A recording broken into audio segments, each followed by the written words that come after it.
Hello everyone, welcome to another video. In this video, we are going to look at how malicious Windows shortcut file could access your computer, or using malicious Windows shortcut file, how threat actors can hack your computers or your systems. This is very simple setup. Before we begin, I want to highlight this is completely for education purpose only. Do not use these for any malicious or harmful purposes. I am executing and I am experimenting everything in my own environment and inside my own VM assets. Be careful, be mindful when you testing these ones. Do not do any malicious or any harmful purposes. This is completely for our cyber awareness and trying to understand what type of attacks that could be involved to get any computer system or any of us hacked. Let's start this one.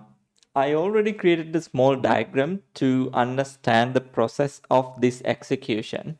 First of all, from the user perspective, I'm assuming the user received a phishing email or threat actor got initial access somehow to the user computer. They delivered the shortcut file.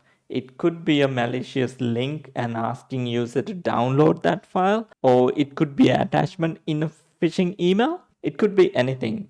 They somehow delivered this malicious file to the user now, and then user download this malicious file in user computer. Now it's in there. I'm assuming that part being done already. Now what user going to do? Going to click this one and open this one. Let's say hypothetically it was a phishing email saying, hello, I'm from your IT department. This is your new printer driver. Please download and install this one on your computer. So user genuinely thought about, okay, this is from my IT department. I'm going to install this printer driver. Now user going to click this shortcut file, and after clicking that shortcut file, calling remote hosted server, and that server will download or execute malicious payload on user's computer. This is also using some other Windows services. I will explain this one when we are doing this practically. So this is the basic idea, and when this shortcut file click and executing from the remote hosted server, it could be download another Windows payload, maybe reverse shell access, it could be a C2 beacon, it could be anything, because malicious actors, they can host anything in here. This is the basic idea, and let's configure this setup and see what we can do. I have set up two different VMs. One is my Windows 11 VM. This is going to act as a victim, and my IP configuration is as this. And this is my Kali VM, and this is going to act as my attacker, and both are in the same network to showcase this demonstration or showcase this proof of concept. First of all, we need to craft a shortcut we can configure as a malicious one. So we are assuming this shortcut is the shortcut or the payload the attacker already delivered into the user computer. Like I said earlier, using the phishing email or as an attachment. What we can do, we can simply craft this one in a notepad. I already prepared this one for this video demonstration, and I will describe the code. My first part is, this is the object that I'm going to create. Let's say this is the variable, and I'm going to create a new object, and that object is going to create a shortcut in this user desktop, and that name will be this one. You can rename this as, let's say, HP printer driver, something like that, version 2, because this looks very genuine when you're looking at the file, like, okay, yeah, it's a printer driver. You can do some tricks, or like malicious attackers are doing some tricks to trick the user mind, and user will believe, okay, this is genuine or this is actual printer driver file. And then next step is the same one, create as a target path. What target path means? We are going to leverage the IE diaxmdexe, this file process. When this file process execute, this executable looking at some another executable files. Let's say when we are running this file, it is looking at route.exe, nets.exe, some other executable, and there's a one executable file which is route.exe. We are going to create fake route.exe, and that route.exe going to be the malicious one. And then after that, we need to tell, okay, which one is going to be your working directory. When executing this file, we need to say, you should look at the files in this directory. Here I have attached my Kali VM IP. It is 100.205, as you can see here, because this is my attacker machine, and I'm going to use this WEBDAV server. I'll show you how you can configure this one in the Kali Linux after this. And I'm going to use port 8080. You can use any port, you can use any folder structure, anything you want, you can customize that one. And then after that, we are going to run this one in silent mode. You can use Windows style 3 completely minimized. I'm using number 7, which is running only minimize mode, but we can see it on the taskbar, which we can have a look at what's going on the background and all those details to sake of this proof of concept. And finally, we can save this one. It's simple. We can use the object name or the variable name dot save command, and then it will automatically create the shortcut file inside this computer desktop using this name. To do that, I'm going to open the terminal, which means PowerShell, and then I'm going to click each line and paste it. If you're doing this step by step, there's no mistakes, and if we are doing any mistakes, we can clearly see that. And this one as well. And finally, we're gonna save these ones into the desktop. As you can see now, the shortcut has been created. It's not looks like legitimate file, it's just Internet Explorer icon. What we can do, we can go properties and we can try to change the icon. I'll type shell 32.dll. You can add print icon, something like this. Now it looks legitimate. Okay, this is Windows printer driver, print icon is there. No one gonna notice really most of the time, like 80%, 90% of the time, this is a shortcut icon. That's the thing we need to identify. We need to pay some attention to the file before we are trying to execute. Right, this part is done. Our malicious shortcut configuration part is done. Now what we need to do, we need to configure our hosting server, WEBDAV server. But before we do that, I want to show you few things. So like I mentioned earlier, this IE diax, that process is looking at some other executable file.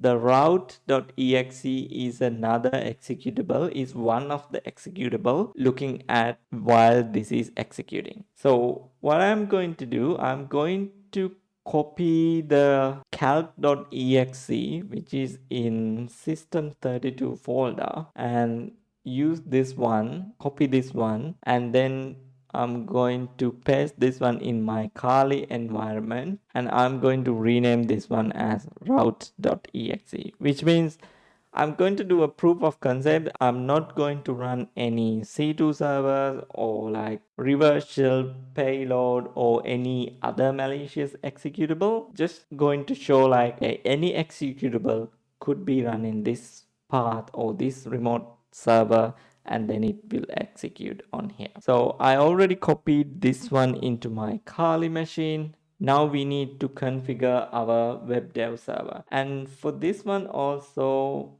I have some code configured already because I tested this one before present to you guys. These steps are very simple when you're configuring this one on Kali Linux. First of all, you need to set up the environment. For that, you can use the following command. I will leave every command and every step on the video description. You can copy and follow along.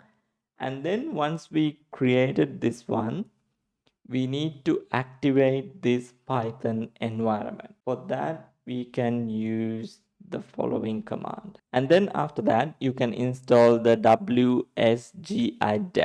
This is the WEBDAV server. You can install that using pip install command as following. And once you've done everything, then you have to run this. How you can run this? Actually, I have created another folder to put my executable in there. First of all, before I run that, I will create my directory, the name as webdav, and then after that we'll run this. How I can run this? Using this command. It's wsgidav host and listen to any of the IP address using the port 8080 and root, and the directory is webdav, which means the one we created, it is one directory above the environment. So that's why I put this one here, and authentication is anonymous. You can use these steps, you can set up and you can run your WebDAV server. I already configured this one. I'm gonna run this server now. I'm gonna activate my environment, and then after that I'm going to run my environment. Paste my command, and you can see it started to listening. So if you want to make sure if this path is working and it's properly configured, you can go back to your Windows machine and copy this path without the code, and then go to your Explorer, and then on the Explorer bar paste this one and press enter. Then you will see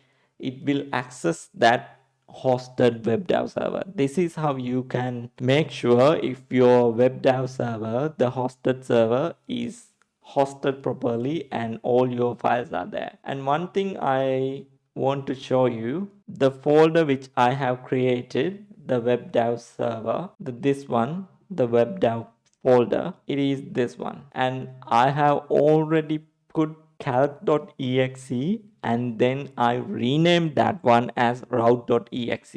Why I renamed that one? While this process is executing, it's looking at the file name or the executable name called route.exe. It's not calc.exe, it's not c2.exe. It should be the process name which this process is looking for. So the route.exe is one of the process that is looking for. That's why I renamed my calc.exe as a route.exe. Now everything is set up, and we can confirm and we can make sure our WebDAV server also there, and this is the route.exe. If we execute it from here, you can see it's running from here, which means it's already set up and everything is perfect. Now is the exciting part. Now we are thinking of the user going to execute this file, which means user going to double click and install this one, trying to install this one, and we'll see what will happen. The file is there, the executable. I'll try to make this one side by side. Okay, this is the side by side view, and we are assuming user going to click this one, and we'll see what is happening here. I'm gonna double click this one, and you can see it's calling and it's executed the calc.exe, which means when user running this shortcut file, it automatically called to the hosted server and it executed the executable file, which means it's route.exe hosted in here as an executable, as an exe, and it worked. So malicious people, threat actors, they can use this executable as a malicious one. It could be a malware, like I said earlier. It could be a reverse shell, C2 beacon, could be anything. So we need to be careful about that. We need to careful what we are getting, what we are executing. We can be mindful, and how you can prevent this, how you can prevent those attacks. Simply, if you're not sure, you can go to the file properties and you can check if it's a shortcut, if it's executable, it's coming from reputed company, who is signed by, all those details. And if you go to the properties and you can see this has that malicious web URL, which is target file path, then definitely this is not something correct. This is it. I hope you guys learned something from this video, and again, this is for education purpose only, and this is a proof of concept. You can try this one at home, and if you face any difficulties, anything, please leave a comment in the comment section. I'll try to address every comment in the comment section. And if you're not yet subscribed to our channel, please give a subscribe and give a thumbs up. We'll catch up with the next video, guys. Thank you very much. Thank you.